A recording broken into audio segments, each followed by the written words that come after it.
नमस्कार मित्रांनो, 27 मार्चच्या भागात काय घडतंय ते बघूया.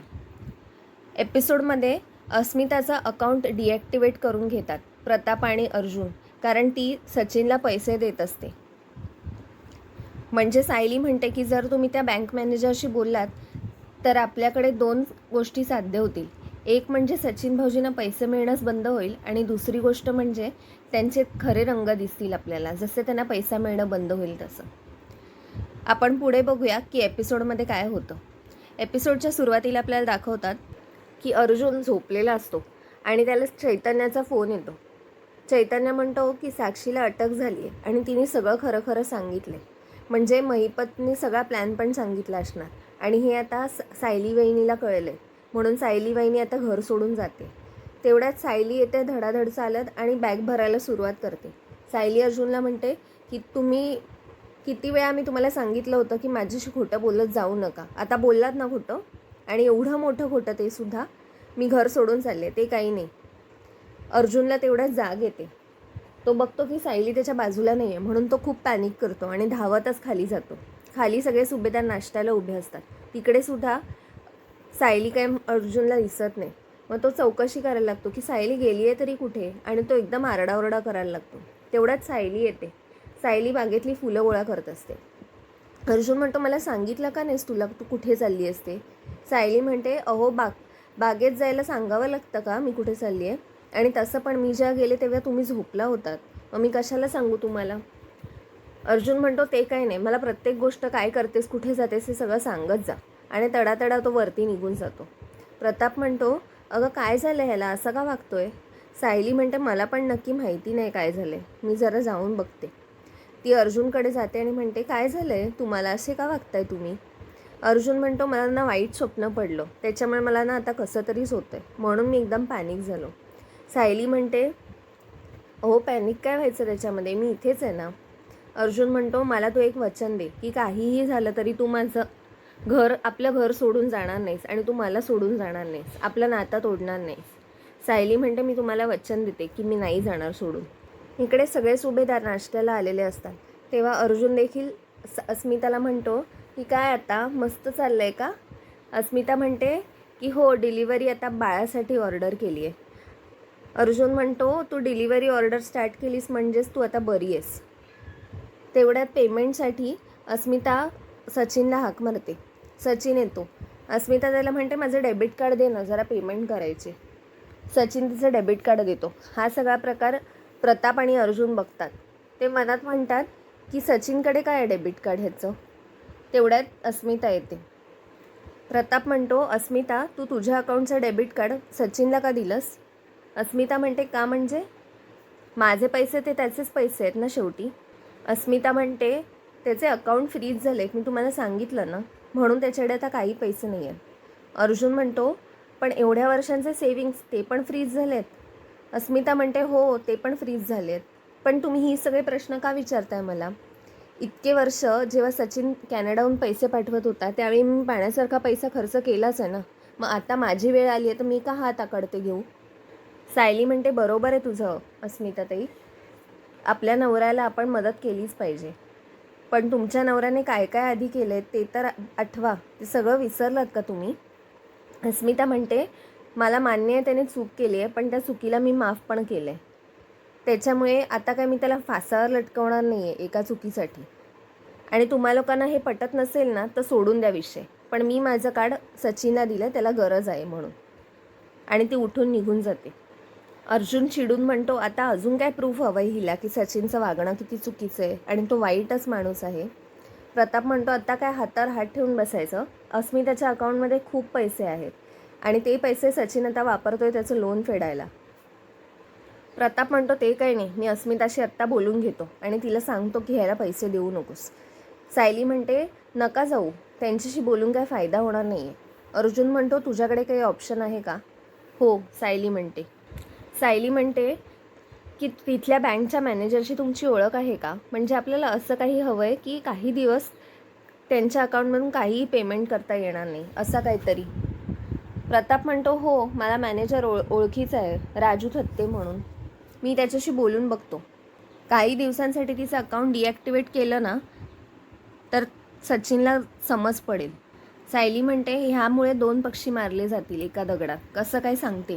सचिन भाऊजींना पैसे मिळणं बंद होईल, तो आपला एक फायदा होईल. म्हणजे ते अस्मिताताईंचे पैसे वापरणार नाहीत. आणि दुसरी गोष्ट म्हणजे पैसे न मिळाल्यामुळे ते चिडचिड करतील आणि अस्मिताताईंना त्यांचा खरा चेहरा दिसेल. इकडे अर्जुन आणि सायली वंदना जाधवला भेटायला निघत असतात. तेवढ्यात तन्वीच्या लक्षात येतं हे लोक कुठेतरी चाललेत. ती पटकन म्हणते मी पण येते, मला पण यायचं आहे, मला एक काम आहे. तुम्ही कुठे चाललायत? मी तिकडेच येते. सायली म्हणते तुला काय काम आहे गं? तन्वी म्हणते माझी काही 2-3 कामं आहेत, तर मला गाडीने तुम्ही ड्रॉप करा ना. 2-2 गाड्या कशाला काढायच्या परत? सायली म्हणते बरं आवरून येतो, ठीक आहे. प्रताप म्हणतो अगं कशाला, तुम्ही जा ना तुमचे तुम्ही, कशाला तिला ड्रॉप बीप करताय? सायली म्हणते राहू द्या हो बाबा, जातो आम्ही, तिला ड्रॉप करतो, मला तिला माहिती आहे कसं फसवायचं ते. तन्वी म्हणते मला हॉस्पिटलमध्ये सोडायचं आहे, अश्विनसाठी खाऊन येते मी. तुम्ही तसं कोणत्या एरियामध्ये जाणार होतात? तसं पण हॉस्पिटलला सोडायला तुम्हाला वळसा घालायला नको ना.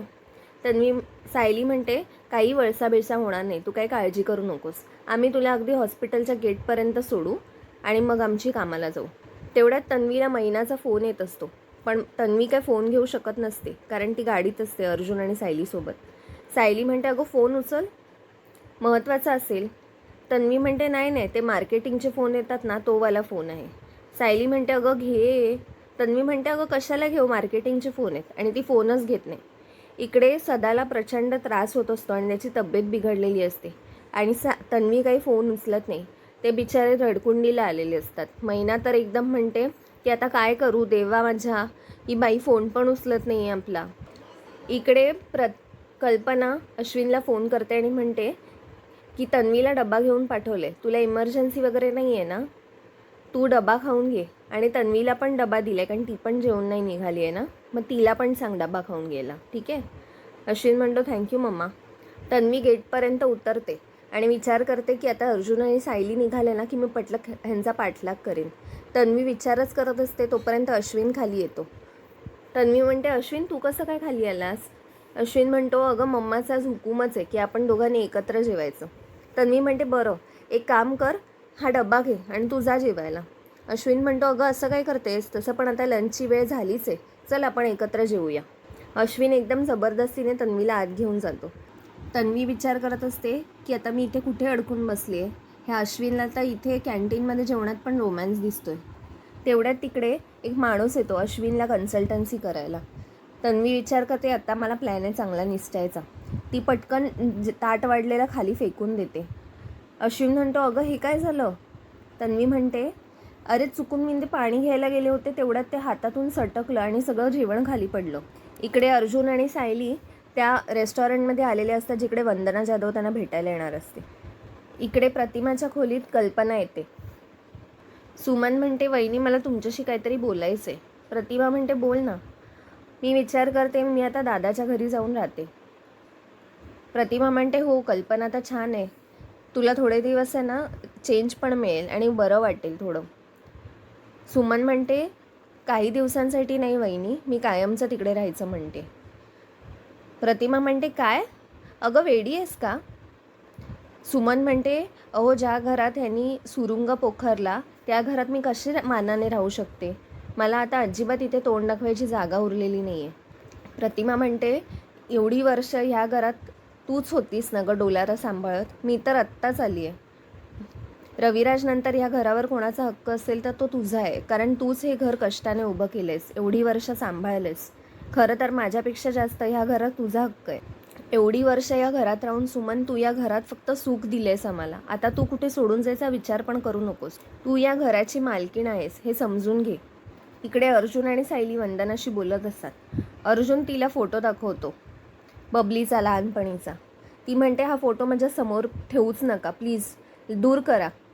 मी माझ्या मुलासाठी किती स्वप्न बघितली होती आणि या बबली लोखंडेने ती स्वप्न उद्ध्वस्त केली. वंदना जाधव सांगते की लहानपणी बॅट बॉलने हे लोक खेळत होती तेव्हा बबली आली आणि सोहमला म्हणाली की काल तू माझ्या वडिलांना माझं नाव का सांगितलंस, मी बॅट चोरली म्हणून. सोहम म्हणतो की तू माझी बॅट का चोरली होतीस, मग मी तुझं नाव सांगणारच ना. बबली म्हणते ती माझी बॅट होती, खोटं बोलू नकोस. सोहम म्हणतो, नाही, ती बॅट माझ्या वडिलांनी त्यांच्या पैशानी आणली होती. तू काय खोटं बोलतेस गं, खोटारडी कुठची, चोरटी आहेस तू, चोरटी. बबलीला प्रचंड राग येतो आणि ती म्हणते की मला तू चोरटी म्हणालास, थांब तुला अद्दल घडवते. आणि त्या दोघांची फार मारामारी होते. जवळच शेकोटी पेटत असते. तेव्हा सोहम ती शेकोटीतली एक कांडी घेऊन बबलीला मारतो आणि त्याच्यामुळे तन्वीच्या अंगावर आजही तो भाजलेल्याची खूण असते. ती प्रचंड चिडते बबली आणि ती म्हणते, तू मला भाजलंस, थांब आता तुला मारूनच टाकते. आणि ती जोरात सोहमला धक्का देते. धक्का देता देता सोहम एका विटेवर पडतो आणि त्याची मान त्या विटेवर जोरात आपडते आणि सोहम तिथेच बेशुद्ध होऊन जातो. तेवढ्यात वंदना येते आणि ती बघते की बबली तर पळाली आहे आणि सोहम बिचारा निश्चित पडलेला असतो. ती प्रचंड घाबरते आणि त्याला तात्काळ डॉक्टरकडे नेते. सायली म्हणते, सोहम लवकर बरा झाला ना? बरा? अगं काय बरा? सोहम ज्या वेळी पडला ना त्याच्यामुळे त्याच्या मणक्याला जबर मार लागला आणि तो आता अजिबात चालू शकत नाही. त्याचं आयुष्य पूर्णपणे गेलं गं फुकट. मित्रांनो, आजचा भाग इथेच संपला. पुढील भागात आपल्याला दाखवतात की अर्जुन आणि सायली म्हणतात की जेव्हा आपण तन्वीचा खरा चेहरा सगळ्यांसमोर आणू तेव्हा सदा आणि मैनात ते हजर असायला पाहिजेत. पण सायली म्हणते, आणि सदा मैना तर आपल्याला आता कायमचे सोडून गेलेत, तिकडे कुठे सापडतच नाही आहेत. अर्जुन म्हणतो, एक काम कर, तू तन्वीच्या खोलीत जा, तिकडे काही क्लू सापडत आहेत का बघ. तन्वी तेवढ्यात बाहेर जाते तिच्या खोलीच्या, फोन चार्जिंगला लावून. तेवढ्यात सायली आत घुसते आणि ती बघते की मंजिरी नावाच्या बाईचा फोन येत असतो तन्वीला. ती फोन उचलते पण तो मैनाचा फोन असतो. तन्वीने ते नाव बदललेलं असतं आणि मैना म्हणते की अगं काय करतेस, कधीपासून फोन करते, तुझे बाबा आजारी आहेत, बघ ना जरा, फोन तर उचल. आणि नंतर मैनाने मेसेज केलेला असतो तिच्या पत्त्याचा की ती कुठे राहते आणि लगेच ती पैसे पाठवायला सांगते. सायली तो मेसेज वाचते आणि तिला पत्ता कळतो शेवटी सदा मैनाचा. मित्रांनो, आपण भेटूया पुढच्या भागात. चॅनलला सबस्क्राईब करायला विसरू नका. बाय.